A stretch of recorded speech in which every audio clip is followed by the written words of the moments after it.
पीके ने दिलीप जायसवाल पर किया बड़ा खुलासा, मोदी शाह को भी घेरा। पूछे तीखे सवाल, दिलीप जायसवाल पर एमजीएम कॉलेज को अवैध तरीके से कब्जा करने और हत्या का आरोप लगाया। तत्काल इस्तीफा दे दिलीप जायसवाल और सरकार निष्पक्ष जांच कर कार्रवाई करे। खबर विस्तार से जान लेते हैं। जनसुराज के सूत्रधार प्रशांत किशोर ने इस पूरे मामले पर टिप्पणी करते हुए कहा कि बिहार में कानून की रक्षा करने वाले खुद ही कानून का उल्लंघन कर रहे हैं। यह किसी व्यक्ति या संस्था का मामला नहीं है। जब व्यक्तिगत लाभ की बात आती है तो भाजपा, जदयू, राजद सभी हाथ मिला लेते हैं, जो इस मामले से स्पष्ट है। उन्होंने बताया कि दिलीप जायसवाल ने पिछले 25 वर्षों से माता गुजरी कॉलेज, जहां एक समय में वो क्लर्क हुआ करते थे, पर तमाम हथकंडे अपनाकर कब्जा कर रखा है। कॉलेज के संस्थापक सरदार मोलेश्वर सिंह के बेटे करतार सिंह के जरिए उन्होंने पहले परिवार के दूसरे ट्रस्टी गुरुदयाल सिंह को ट्रस्ट से बाहर करवाया, फिर खुद करतार सिंह पर दबाव बनाकर उन्हें किशनगंज छोड़ने पर मजबूर कर दिया।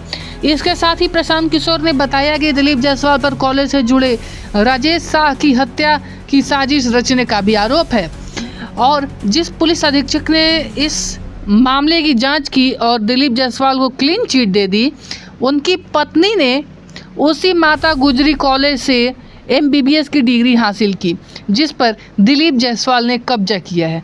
आइए सुनते हैं क्या कुछ कर रहे हैं इस मामले में प्रशांत किशोर। ये कब्जा इसलिए नहीं किए हैं कि ये बीजेपी के अध्यक्ष है। ये कब्जा इसलिए कर पाए हैं कि हमाम में सब नंगे हैं। ये सारे नेता एक साथ मिलके, जिसमें राजद के लोग भी शामिल हैं और जिसमें भाजपा के लोग भी शामिल हैं। सुबह शाम राजद का नेतृत्व ये कह रहा है कि हम लोग भाजपा से लड़ाई लड़ रहे हैं और भाजपा का अध्यक्ष, राज्य का अध्यक्ष, उसने एक सिखों के कॉलेज को जबरदस्ती कब्जा किया हुआ है। उसको राजद की इतनी बड़ी नेत्री राबड़ी देवी कह रही कि मेरा मुंह बोला भाई है और उनके मुख्यमंत्री रहते हुए ये कब्जा हुआ है और उसके बाद लगातार ये कब्जा बना हुआ है। तो ये दिखाता है कि भाजपा, राजद, जदयू, ये सब when it comes to personal profiteering, व्यक्तिगत लाभ की जहां बात आती है तो ये सब लोग आपस में मिल जाते हैं। आपने सरदार मोलेश्वर सिंह के बच्चों से सुना, लीगल स्थिति आपने सुनी।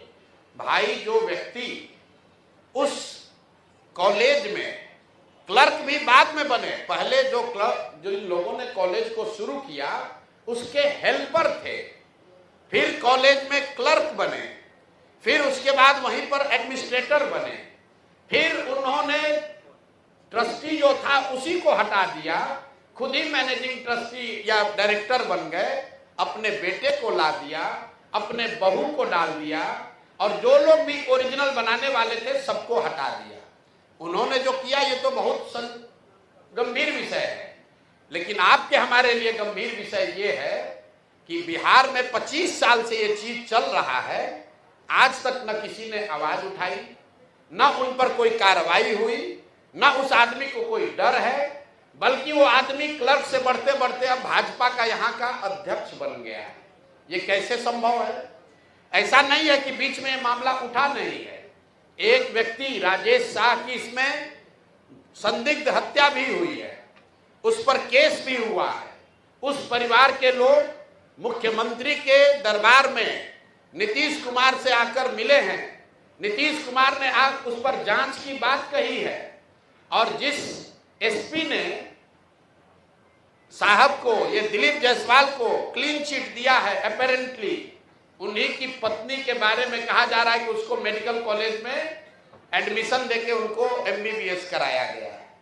तो ये जो पूरा मॉडल है कि इस कॉलेज का इस्तेमाल राजनीतिक लाभ और पैट्रोनेज के लिए खुलेआम 25 साल से किया जा रहा है। अब एक आंकड़ा सुनिए, 50 से ज्यादा पॉलिटिकल लोगों के परिवार के लोग, एक तो नहीं, 50 से ज्यादा अलग अलग पॉलिटिकल परिवार के लोग, उनके बच्चे, उनके परिवार के सदस्य बिना किसी एडमिशन टेस्ट के मैनेजमेंट कोटा से इस कॉलेज में उन्होंने एडमिशन लिया, वहां से मेडिकल की उनको डिग्री मिल गई और वो सब दिलीप जायसवाल को बचाने और मदद करने में लगे रहे। जब भी पिछले 25 वर्ष में दिलीप जायसवाल को कोई परेशानी हुई, जिससे भी परेशानी हुई, उस व्यक्ति को, वो चाहे राजनीतिक नेता था या पत्रकार था, पुलिस वाला था, जुडिशरी का था, या तो उसको पैसे और बल से दबाया गया, अगर नहीं हुआ तो उसके परिवार में किसी आदमी को मेडिकल में सीट देकर इस आदमी ने मैनेज किया। और इतनी बड़ी बात 25-30 साल से लगातार चल रही है और किसी की हिम्मत नहीं है कि दिलीप जायसवाल पर सवाल उठाए। तो जन सुराज ने तय किया है कि हम लोग इस मामले को न सिर्फ उठाएंगे बल्कि इसको समाज में, जनता के बीच रखेंगे। जैसा गिरी जी ने बताया, इसकी लीगल लड़ाई लड़ेंगे।